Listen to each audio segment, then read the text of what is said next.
Hello, ladies and gents, it's Hagbard Celine here on another beautiful afternoon, and I'd like to start this off by announcing that this is going to be Linda Sarsour week.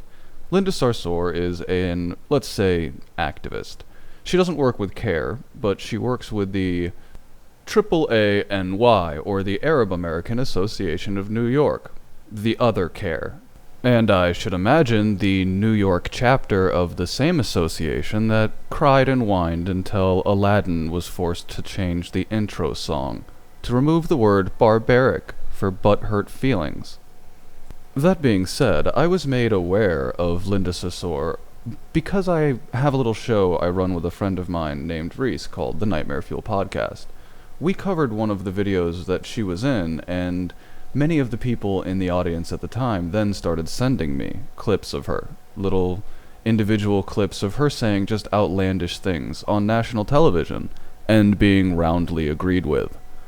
This is a problem for me, and I've just decided that I have to make a short video series about her before I take off for parts unknown for approximately 2 weeks. With all the formalities and introductions aside, let's hop right into this video, shall we? Do you feel like in the fight right now over how best to combat ISIS overseas? Let's pause for just a second and recognize the fact that she has no business making commentary on international affairs, as I don't think her leadership role in an Arab American Association of New York inherently qualifies her to comment on international affairs. But I'm sure it'll be great, so let's watch. As that's being debated in terms of both one of the things that was interesting today was the president was talking about, this is a military fight, but it's also all these other different types of fights. Mind you, when Rachel Maddow or any of these other reporters say a phrase like interesting, what they really mean is disagreeable or I didn't quite understand it. And it's a way that America has to use our soft power abroad, and we have to sort of project our values abroad in a way that's going to help defeat this beyond just what we're doing militarily. Well, of course, that offends you, Rachel Maddow, because you don't believe that our values are worthy of being projected into these environments, and it's going to bother her because she's actually an Islamist.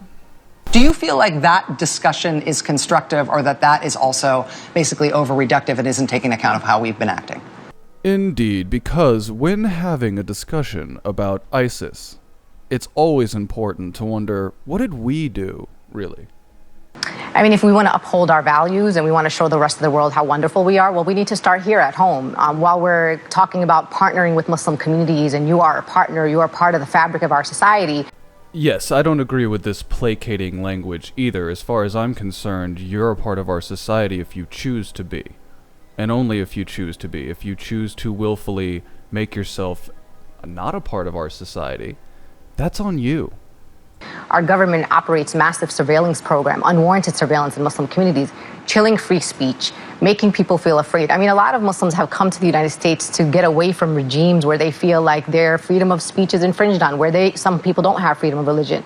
Well, it's your opinion that these people are moving here because of social reasons. At very least, you could acknowledge the fact that we're talking about a financial difference in these regions, and that one could potentially, just potentially, motivate oneself to go to a place that you disagreed with much of the ideology for a profit.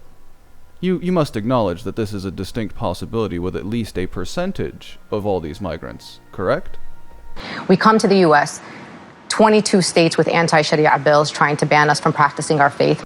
Well, at least you're willing to admit that the system of law known as Sharia is indeed an integral part of the Islamic faith, though I don't understand how you think that's a form of practicing apologetics. I'm more than happy to have 22 states ban Sharia law. I'm sad it's not a higher percentage, frankly. Mosque oppositions, we're fighting zoning boards across the country. Let's act like that's a purely ideological move, and that it's not actually motivated by the fact that mosques and Islamic centers tend to have difficulty with the zoning laws themselves. Our kids are hearing this rhetoric. We have mosques being vandalized. 19 incidents, 0 deaths, 5 injuries. Someone spray painting Jesus saves on your fucking gate is obnoxious and illegal, but it certainly isn't something I would describe as an incident. Kids being executed. Wait, what? Kids being executed. Where? Kids being executed. How? Kids being executed. When exactly did these fucking incidences occur, ma'am? And for the love of God, you damn sure better not be talking about this incident, for fuck's sake. Islamophobia, leaders on national television saying that, holy wars and these people want to take over America. You do understand that that is the stated goal of certain groups, correct? I mean, it's just, it doesn't, for me, reflect what we do stand for as a country. And the minority in our country who are the loudest voices are reflecting what we are. And that's not who we are as a country. I'm an American and I'm a Muslim. Should I cut myself in half? What side am I on?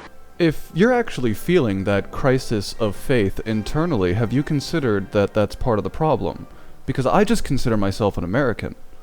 I don't have any other relation, you see. So I would prefer if you just considered yourself an American, and that Muslim was just something on the side that wasn't super important to you. It's kind of the reason why I don't like the concept of calling someone a Muslim American, or a African American, or any of these other ridiculous nomenclatures that we have given these groups. Because you're an American. You may happen to be many of other things, but if you identify as American, you need to identify as American first. I'm born in Brooklyn. I can't take that away, and no one can take that away from me. I can't be deported anywhere. I have no idea how we got to be deported somewhere, dear. This is an incident occurring in your own head. Or otherwise for rhetorical purposes, like 2/3 of the words that fall out of your face. So it's just a really hard conversation to have with young people, especially young Muslims, who don't know what side they're supposed to be on. And you don't see how I perhaps would be concerned with the fact that you even have to consider that. That there are young Muslims that don't know what side of the discussion they should be on. Young American Muslims. Fuck off with that. I'm on the American side. I'm on the right side. I'm on the side of justice. That's the only sides that I'm on. Do you know what I've never met? And I've met quite a few people who you would think would fit this profile, as there's a thriving Indian migrant population where I'm from. And I've never met someone who struggled to tell whether they identified as a Hindi or an American first. They don't seem to have a struggle with it. Why do you? And you can't split yourself in half to do that, and you shouldn't No. have to. And there is a big difference between talking about our values and living them. I think what's happening domestically around issues about bigotry right now is spooky. It's not like it hasn't existed before, but right, the way it's bubbling up right now and being mainstreamed right now, I am spooked by. Well, Miss Maddow, perhaps that's because you're quite easily spooked. And remember this as well, Miss Maddow. This is not a conversation we, as Americans, started. At all. This is a conversation that has been started by the other. And now when the conversation slips from the realm of the other's comfort, and then they want to turn and call bigotry. I am allowed to criticize Muslims. I am allowed to mock Islam, just like I was allowed to mock Catholics. If you don't agree with that, then you are not on the right side. You are not on the American side, and you are not on the side of justice, and I want nothing to do with you. Is this understood? That's it for me today, ladies and gents. I hope you've had a somewhat good time muddling through this with me. And I would advise you all look forward to more Linda in the future. Thanks for joining me. Stay safe, good luck, and goodbye.